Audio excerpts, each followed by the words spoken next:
Speed. Hey guys, so I'm kind of leaning into my microphone here, so that way I can have some good quality. This video is kind of off the cuff. I'm really like making it on the fly, like editing stuff as it comes to my mind. But I want to talk about Spider-Man 4, and basically right now there's still time where we can get Spider-Man 4 to where we as the audience want it to be.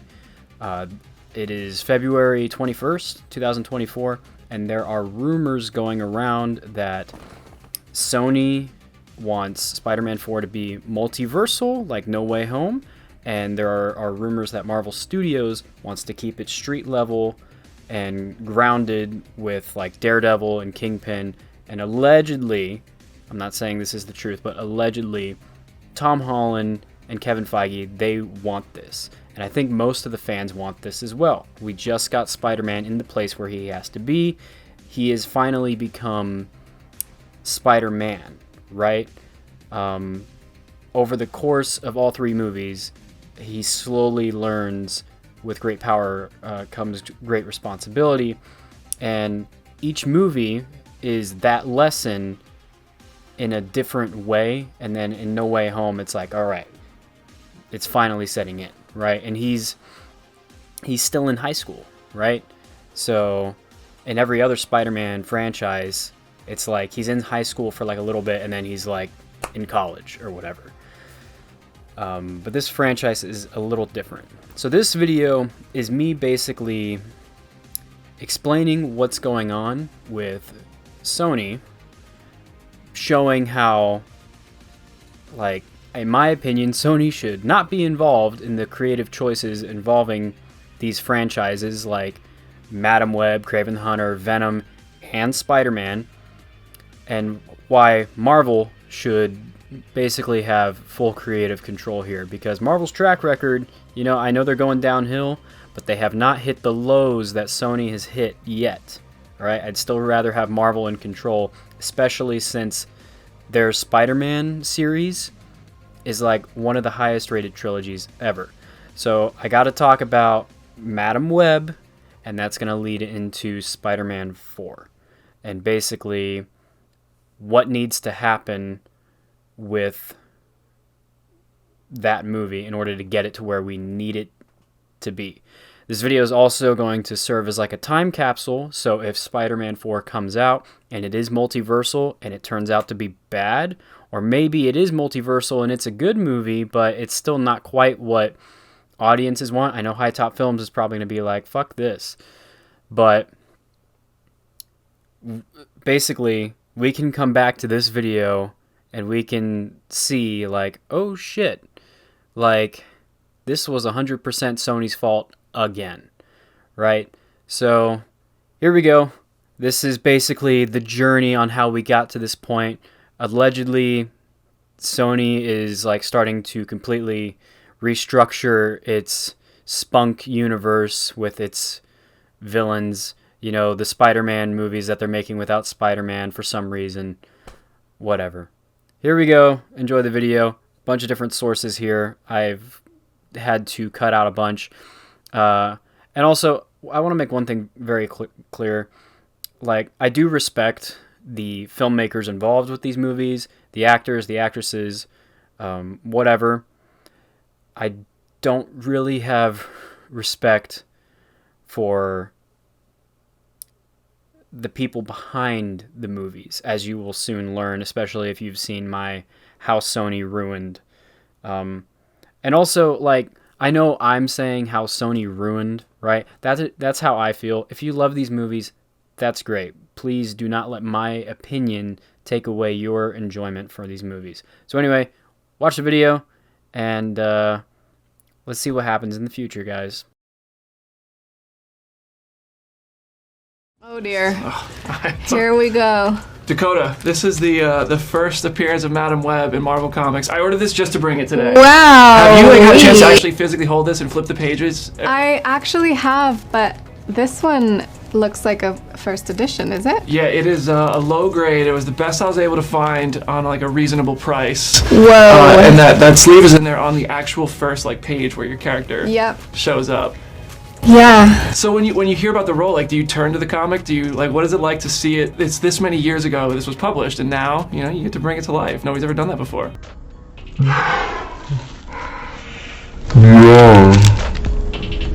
Very cool. I like that she's like so sassy and spicy in all the comics.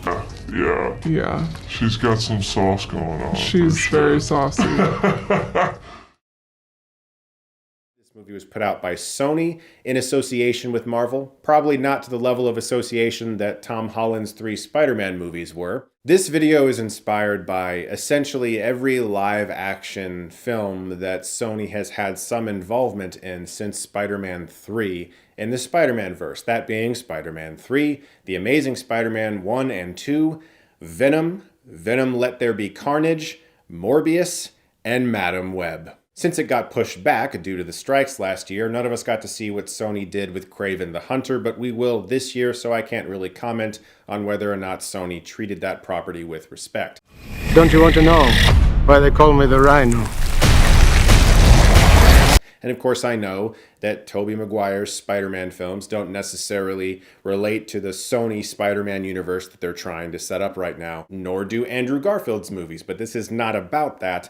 This is about how Sony treats their characters and their properties. When you look at the films I mentioned that Sony has made, there's of course division from people about whether or not all of them are bad or good, and some people like more than others. There's plenty of people who like the first Venom movie, but I think there are more people who are a little disappointed by it, and especially the Let There Be Carnage sequel. But plenty of people enjoy Spider-Man 3 well enough. I'm one of them. There's a lot of things in Spider-Man 3 that I have fun with, although it's clearly not as good as 1 or 2. And there are people who enjoyed The Amazing Spider-Man 1 and 2 quite a bit.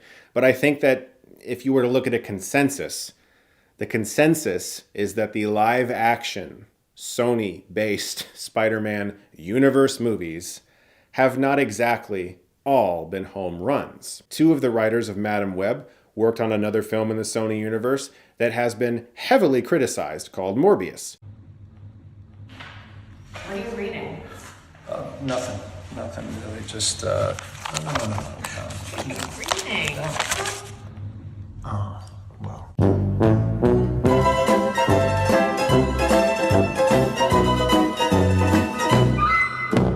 But sometimes, what I've learned is that when people have power over you as a creative, when they're paying your bills and they're paying you well, they can tell you to do anything, and you have to do it. The reason why Venom in Spider-Man 3 feels like an afterthought is because of Avi Arad. Avi forced Sam Raimi to put him in the movie. Sam has gone out on record and said this. What's been the most challenging project for you? The most challenging project was each and every one of those Spider-Man movies were pretty damn challenging. Drag Me to Hell, I was on familiar ground, like you mentioned. It's a simple horror film. There wasn't a lot of pressure. I love playing in horror, but working in that big budget arena with so much at stake, with much beloved characters that Stan Lee created, and people really hold them so dear to them that you don't want to mess up. And I messed up plenty with the third Spider-Man. So people, hated me for years. They still hate me. They give you shit for that? All the time. Yeah. Why? What do they say? We hate you. Just a non-specific. I wouldn't read into that too much. Yeah, you're just kind of trying to dig in, and I would have. What do you think they're being? Don't unpack that. Don't unpack it. Just a movie that didn't work very well. Had a lot of. I tried to make it work, but didn't really believe in all the characters, and so that can't be hidden from people who love Spider-Man. If a director doesn't love something, it's wrong of them to make it. Bingo. He didn't really believe in all the characters. I don't blame Sam for this, but I 100% blame Avi.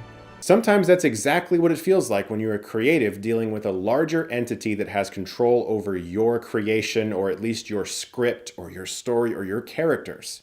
When they can tell you what to do and you got to do it, it doesn't matter if you think it's insane. You have to find a way to make it work. Now, I'm not saying that's what happened on Madam Web and Morbius and all these movies, but I would not be surprised.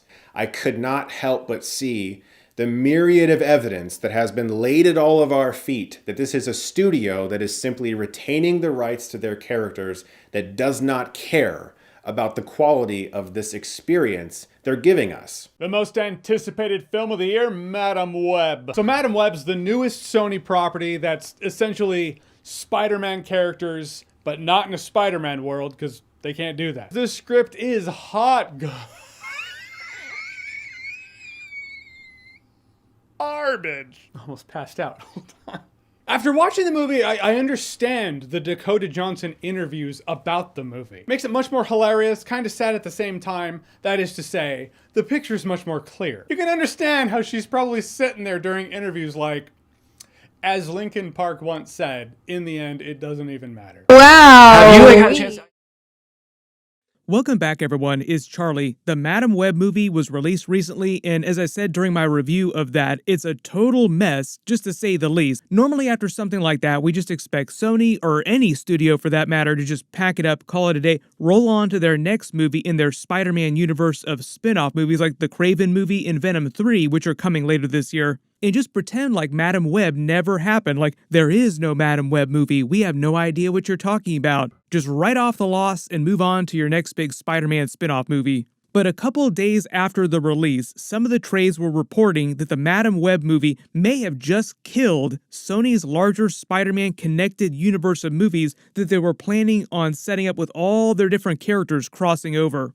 We have some more news about the situation between Sony and Marvel Studios right now. It kind of feels like it did several years ago when Sony was debating whether to take Spider-Man out of the MCU or not. Luckily, at that time, Sony and Marvel Studios came to a new deal to keep Spider-Man in the MCU, but now it seems like they are trying to have a little bit more control over what exactly and specifically happens in the next Spider-Man movie. If you have not heard, recent reports state that Sony wants Spider-Man 4 to be a big multiversal movie where Marvel Studios and Kevin Feige want the movie to be grounded and not a big multiversal movie. Sony is also pushing for the movie to release in 2025, whereas Marvel Studios does not want to do it that soon because Kevin Feige right now is spread a little thin, which is totally understandable because he has a lot of movies coming out and Disney Plus projects. And what's really interesting is it seems that Sony is wanting more control over Spider-Man 4 as their Spider-Man franchise sort of starts to fall apart. In fact, The Hollywood Reporter recently did an article, and this was the title of it: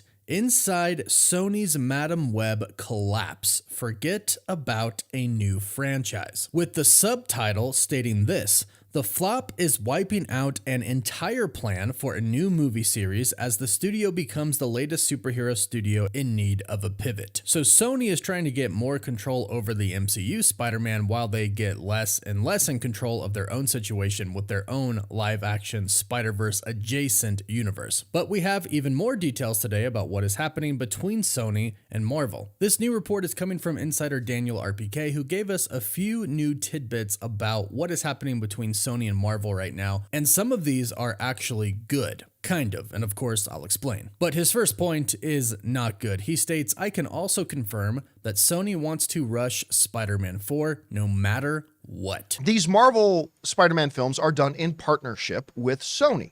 According to rumors going around right now, there's a little bit of a lover's quarrel going on between Sony and Marvel. Apparently, their differences right now are quite stark. This comes to us from the folks at CBR who write the following. Sony Pictures and Marvel Studios are rumored to have different ideas about where to take Tom Holland's Spider-Man following the commercial success of 2021's Spider-Man No Way Home. Sony reportedly wants to bring back Tobey Maguire and Andrew Garfield's respective Spider-Mans for another crossover with Holland's Wallcrawler. However, Marvel Studios president Kevin Feige and Holland are eager for Spider-Man 4 to quote-unquote be more grounded. If these rumors are true, it represents the biggest divide that Sony and Marvel have ever had over the direction to take Spider-Man. There are going to be audience members like me who believe the right way to go with Tom Holland's Spider-Man now is the way Marvel wants to go. Make him the friendly neighborhood Spider-Man. Get rid of the multiverse stuff. Get rid of the Iron Man Jr. armor. Yes, let's have our friendly neighborhood Spider-Man, have Tom Holland be that and embrace that. Make it a little bit more grounded. I love that idea. So basically, whenever the Spider-Man franchise is in danger, it's always Sony's fault. And every time I see problems on the horizon, I feel like I gotta talk about it. So I've made videos on how Sony ruined like Venom and Carnage. Basically, the smart thing to do with Spider-Man 4 is to let Marvel do their thing. We had a bunch of rumors a while back that Spider-Man 4 was going to tie into the Daredevil show. So here's what's going on. We got Hawkeye, which ties into Echo, which ties into Daredevil, which allegedly would have tied into Spider-Man. And the whole plot of that is basically, in Daredevil, Kingpin becomes mayor, and he outlaws superheroes or whatnot in New York, and essentially Spider-Man 4 would have been Spider-Man and Daredevil, like, allegedly teaming up, taking down Wilson Fisk. Great. Kingpin is one of the few characters that Marvel and Sony actually share together, kind of like Quicksilver and Scarlet Witch. So having Daredevil and Spider-Man team up is just, it's a match made in heaven. And it was kind of teased in No Way Home when Daredevil actually showed up. So that is what I personally wanted for Spider-Man 4. Now, I don't think any of us are against the idea of Spider-Man, Tom Holland, meeting Tobey and Andrew's versions of them again. The thing is, Marvel, I'm pretty sure, already has their own plans for that with Secret Wars, right? We don't know shit about those movies, but we can kind of piece it together the way the whole multiverse saga is going, and what the rumors are that we're gonna get pretty much every single character that has appeared in a non-MCU film that is Marvel related in those movies. And I think we're all prepared for that to happen. We're all really excited for it because, you know, you're taking all of Marvel's history in film and celebrating it in a really, really big and grand way. And that's what made No Way Home special. It was like a 20-year payoff. And Marvel wants to do that again, but not just with Spider-Man. They want to do it with every single character. That's why Wolverine's coming back. That's allegedly why Elektra is coming back in, I forget what project it is, but it's like the Jennifer Garner Elektra. And who knows, right now it could be literally any character that existed before, which is fine. So if Marvel has their way, that is exactly what was going to happen anyway. The difference is we have these contained projects for single characters in all their movies like Spider-Man, Daredevil, and whatnot. They get to exist in their own little bubbles first, and then we get movies like the Avengers, which are the huge crossover events. I think the issue here is that Sony doesn't see a dime of Marvel's money when it comes to movies like the Avengers. When Spider-Man appears in an Avengers movie, that is all Marvel Studios controlled. But what if I told you there is a way that Sony can walk away happy and have their multiverse thing, and Marvel can walk away happy and do exactly what they need to do with their street-level Spider-Man 4? All you have to do is cross over Tobey, Andrew, and Tom into the Beyond the Spider-Verse movie, and you'll make a killing. You've already established that live action can cross over with animation, and there is an infinite amount of multiverses out there. We saw Tobey and Andrew in Across the Spider-Verse. Miguel name drops Doctor Strange, a character Sony doesn't even own and cannot legally reference. Just play ball, and you can make something very special there. You can make it to where there's a universe exactly like the one Tom Holland's in, but it's animated, so you don't have to confuse the audience. You can do that with the other Spider-Man as well. Just do that. All of you can walk away happy, and the fans can walk away happy as well, because we're having our cake and we're eating it too. Unfortunately, Sony holds all the cards here, and they have the final say. So either Marvel Studios does make a movie they don't want to make for Sony, or they get what they want and we all win. It's going to be interesting to see how this all plays out, and I hope it plays out in favor of us. Thanks for watching this video. I'm very excited for the future of Marvel. Marvel knew exactly what they were doing with the latest announcements. When Madam Web came out, they're like, yeah, we know this is going to be garbage. Here's the Fantastic Four cast. Oh, and it's on a Valentine's Day card that looks like it was set in the 60s, and we did that intentionally because we think this would be a great movie, kind of like Captain America, fish out of water scenario. Perfect. And it's the time period in which the Fantastic Four were created. Awesome. We're getting X-Men 97. I just finished season 1 of the animated series. It's awesome. I'm experiencing it for the first time. And we're getting Wolverine back in Deadpool 3, which is coming out this year. That's crazy. I haven't been this excited since No Way Home, and we've had a lot of duds since then. But the duds have never been as bad as the duds Sony has put out. Thanks for watching. I'll see you later.